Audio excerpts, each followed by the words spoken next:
Moviebob's book. This isn't any of my typical categories, so what is he getting up to? Hello, I'm Larson Halleck, and allow me to take you on a journey, like no journey you've ever been on before. A journey much like the Divine Comedy. I shall be Virgil, and Robert Chipman will be our Dante, leading us through hell, purgatory, and heaven?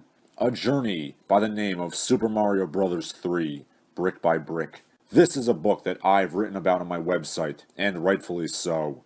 It is a book that is very demonstrative on the subject of manhood, and you can interpret that however you would like. You will certainly take away some lessons on how to live your life from this book. What I am deigning to do here is to simply do an audiobook of Robert's magnum opus, with tasteful symphonic accompaniment, of course. I am quite the fan of classical music. Each video will be a chapter or section, if Film Robert rambles on, spoilers, read as it is, not a parody, not a jab, not a criticism, just the book in its unedited form, read in my panty-moistening tones. And so, Super Mario Bros. 3, Brick by Brick, by Bob Chipman.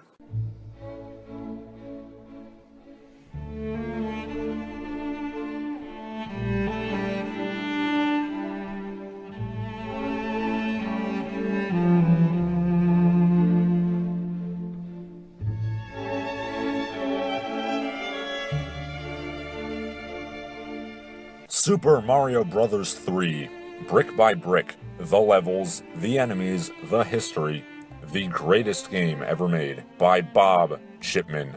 This book is dedicated to Shigeru Miyamoto, for saving my life more times than he knows, Christopher and Catherine Chipman, for always being there, Peter and Patricia Chipman, for everything, and in loving memory of Evangeline Chipman, for setting an example. Part the first. The introduction. Why write a book about Super Mario Bros. 3? I'm going to assume somebody is asking that question. I am, and I'm the one writing this damn thing. A book more generally about Mario the character would seem to make more sense. He is an icon. The icon of the video game industry, and of the medium itself.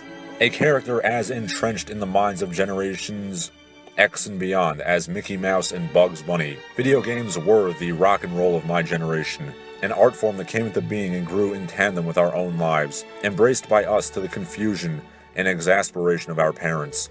And though he wasn't the first icon of the form, Mario was figured at the forefront, our Elvis, or if you prefer, our Beatles, which probably makes Pac-Man Chuck Berry in this analogy.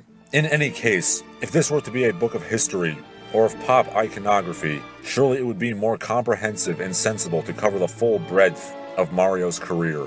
At the time of this writing, Mario has appeared in nearly 190 individual games, covering every conceivable gaming genre, 2 feature films, 1 live action, 1 animated and released only in Japan, 4 animated cartoon series, multiple comic books, and in nearly every form of licensed merchandise imaginable. The story of the character's eminently humble beginnings, of his iconoclastic creator, Shigeru Miyamoto, of his endurance through a changing video game landscape, and sweeping cultural shifts. Would these not be more logical things to build a book around? Even if one did wish to focus on only the games, why limit the scope to only one of that 190, especially when there are other games in the series of greater historical significance? Super Mario Bros. 3 is not Mario's first game, that would be Donkey Kong, nor is it the game that made him a household name by reviving the previously dead home game industry. That would be the original Super Mario Bros. Nor is it the birthplace of functional open-world 3D gaming, Super Mario 64, or any of the franchise's myriad big impact moments. It is merely the 3rd game of the franchise. Where's the importance? Where's the story? What is the big deal? Assuming I was able to gather myself after receiving that withering barrage of queries all at once, I might offer that this book is not precisely a book of history, though it will certainly contain its fair share of history, but rather a book primarily of video game criticism, which of course only begs more questions. Why start with Super Mario Bros. 3 then? It's not exactly crying out for attention. It's one of the best-selling games of all time, already enshrined as an accepted, unassailable classic. Do you intend to challenge that status? Criticize the game as overrated, perhaps? No. New Super Mario Bros. Wii is more recent. Super Mario Sunshine is the most intriguingly flawed of the series. Super Mario Bros. And Donkey Kong are more historically significant. What, if anything, are you looking to tell us here? Why should we be reading this when there are so many tomes of self-help, political fire-breathing, and 12-volume epics of glimmering vampire bow huntresses attending wizard school, just a bookshelf away? To be honest, even I didn't start out with the intent to write a book about Super Mario Bros. 3. The format of this project took shape from the subject came into focus for me. You see, at least to my knowledge at the time of this writing, there isn't another book exactly like this one.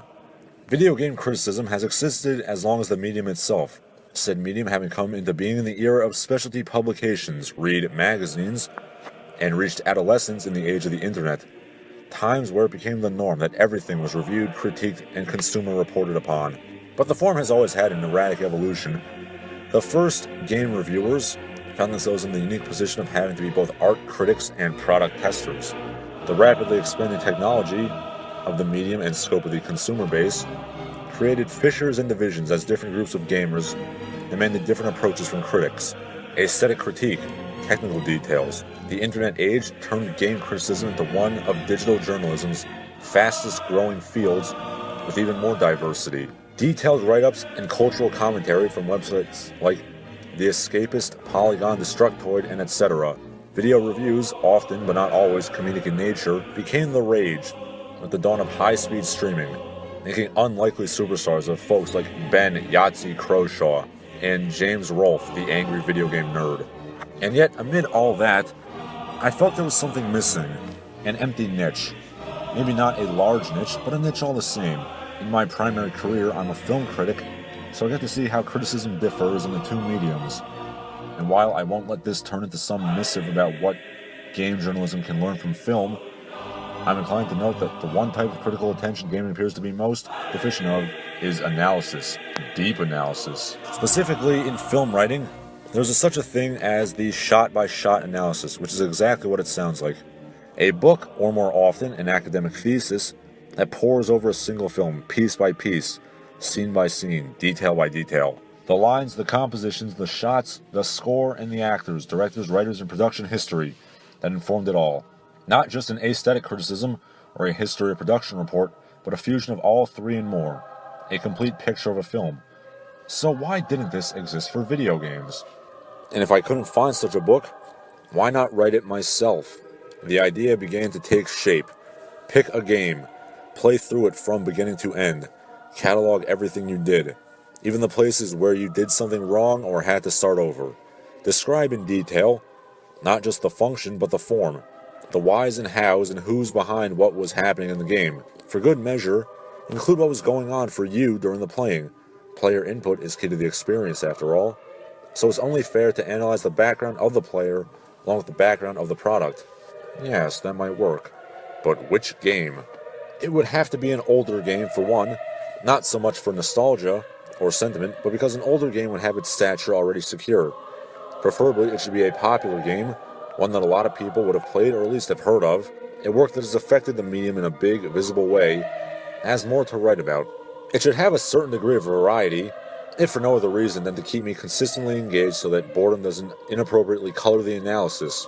Even though I wouldn't be primarily playing for fun, I would endeavor to maintain the sense of enjoyment that regular game playing should engender. Finally, I felt like it should be a game that I was already intimately familiar with, a game I could not just approach, but return to in the writing. Aside from likely making the project much less difficult, it would be appropriate to the intended tone. Not just some dry academic deconstruction, but an involved, emotive journey. I should be a game I loved, and thus there could be no other choice.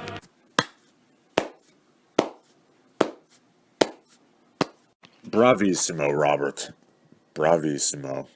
Who knows what a deeper perusal of young Mr. Chipman's rich inner life will reveal.